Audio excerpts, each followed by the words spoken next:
എന്റെ പ്രിയപ്പെട്ടവരെ, സഅദ് റളിയല്ലാഹു തആല അൻഹു റസൂലിന്റെ ചാരത്തേക്ക് കടന്നു വന്നിട്ട് അല്ലാഹുവിന്റെ പ്രവാചകർ സല്ലല്ലാഹു അലൈഹി വസല്ലമ തങ്ങളോട് അവിടുന്ന് പറയുന്ന, നബിയേ, എപ്പോഴും എന്റെ ദുനിയാവിന് വേണ്ടി, എന്റെ കച്ചവടത്തിന്റെ ലാഭത്തിനൊക്കെ വേണ്ടി ഞാൻ അവിടുന്ന് ദുആ ചെയ്യാറുണ്ട്. പക്ഷേ എന്റെ പ്രാർത്ഥന അവിടുന്ന് സ്വീകരിക്കുന്നില്ല.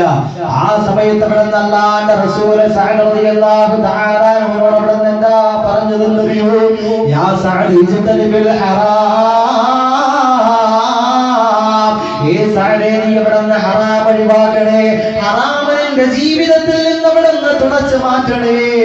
നിന്റെ ഉള്ളിലേക്ക് അവിടുന്ന് പലിശയുടെ ഒരു അംശമാണ് കടന്നു പോകുന്നതെങ്കിൽ, ഹറാമിന്റെ ഒരു അംശമാണ് നിന്റെ ഉള്ളിലേക്ക്, വയറിലേക്ക് കടന്നു പോകുന്നതെങ്കിൽ പോലും 40 ദിവസം വരെ നിന്റെ പ്രാർത്ഥന അവിടുന്ന് പടച്ചറപ്പ് സ്വീകരിക്കുന്നതല്ല സഅദേ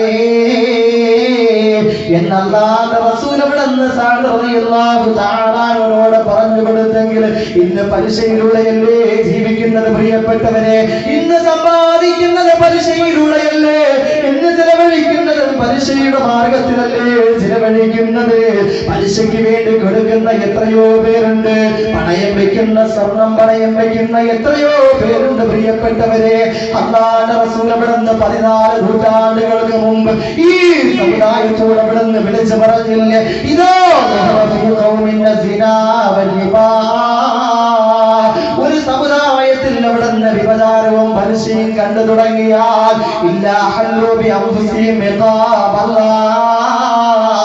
അല്ലാഹുവിന്റെ ശിക്ഷ സമുദായത്തിലേക്ക് ഇറങ്ങുകയാണ്. ഏതുപോലെ ക്യാൻസർ പോലെ, ട്യൂമർ പോലെ, അറ്റാക്ക് പോലുള്ള മരുന്നില്ലാത്ത രോഗങ്ങൾ തന്നുകൊണ്ട് പടച്ചറപ്പ് അവിടുന്ന് പരീക്ഷിക്കുകയാ. മിഅ്റാജിന്റെ രാത്രിയിൽ അല്ലാഹുവിന്റെ റസൂൽ അവിടുന്ന് ഒരു വിഭാഗം ജനതയുടെ അരികിലൂടെ നടന്നു പോവുകയാ. അവിടുന്ന് കൂടെ ജിബ്രീൽ അലൈഹിസ്സലാത്തു വസ്സലാം ഉണ്ട് പ്രിയപ്പെട്ടവരെ. അവിടുന്ന് ഒരു വിഭാഗം ആളുകളുടെ അരികിലൂടെ നടന്നു പോകുന്ന സമയത്ത് ബുത്തൂനഹും കൽ ബുയൂത്ത് ഫീഹൽ ഹയ്യാത്ത്. ഒരു വിഭാഗം ആളുകൾ അവിടുന്ന് കാണുകയാണ്. അവരുടെ വയറുകൾ എന്ന് പറയുന്നത് വീടുകൾ പോലെ അവിടുന്ന് വലുതാക്കി വെച്ചിരിക്കുകയാണ്. ആ വയറുകളുടെ ഉള്ളിൽ അവിടുന്ന് പാമ്പുകളെ കൊണ്ട് നിറയ്ക്കപ്പെട്ടിരിക്കുകയാ. അവരുടെ കുടൽമാരങ്ങൾ അവിടുന്ന് പാമ്പതാ കുത്തിവലിക്കുകയാണ്. ആ സമയത്ത് അല്ലാഹുവിന്റെ റസൂൽ അവിടുന്ന് ജിബ്രീൽ അലൈഹിസ്സലാത്തു വസ്സലാമിനോട് ചോദിക്കുന്നു, മൻ ഹൗലാഇ യാ ജിബ്രീൽ, ജിബ്രീലേ, ഈ വിഭാഗം ആരാണ്? ജിബ്രീലേ, ഈ വിഭാഗം ആരാണെന്ന് അവിടുന്ന് മുഖറബുൽ അംലാഖ് മലക്ക് ജിബ്രീൽ അലൈഹിസ്സലാത്തു വസ്സലാമിനോട് അല്ലാഹുവിന്റെ റസൂൽ അവിടുന്ന് ചോദിക്കുന്ന സമയത്ത് അല്ലാഹുവിന്റെ റസൂലിനോട് ജിബ്രീൽ പറയുന്ന, നബിയേ, ഹൗലാഇല്ലദീന യഅകുലൂന റിബാ,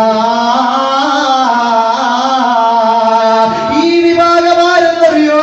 പലിശ തിന്നവരാണ് നബിയേ, പലിശ അവിടുന്ന് ഭക്ഷിച്ചവരാണ് നബിയേ.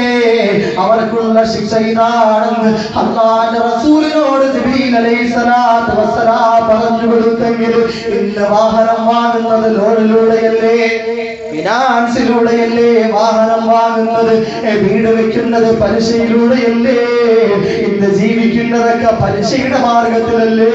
അതുകൊണ്ട് എന്റെ പ്രിയപ്പെട്ടവരെ, അതൊക്കെ വലിച്ചെറിഞ്ഞുകൊണ്ട് അല്ലാഹുവിനെ പേടിച്ചുകൊണ്ട് നാളെ പരലോകത്ത് എനിക്ക് അവിടുന്ന് പടച്ചറപ്പെന്നെ ശിക്ഷിക്കുമല്ലോ എന്നോർത്തിട്ട് എന്റെ പ്രിയപ്പെട്ടവരെ, 2 കാര്യങ്ങൾ നമ്മുടെ മനസ്സിലേക്ക് കൊണ്ടുവരണം. നമ്മുടെ ജീവിതത്തിലേക്ക് ഞാനും നിങ്ങളും വിശ്വാസിയാണെങ്കിൽ, ഞാനും നിങ്ങളും അവിടുന്ന് മുമ്പിലാണെങ്കിൽ, എന്റെ പ്രിയപ്പെട്ടവരെ, 2 കാര്യങ്ങൾ അത്യാവശ്യമായി നമ്മുടെ ജീവിതത്തിലേക്ക് കൊണ്ടുവരണം.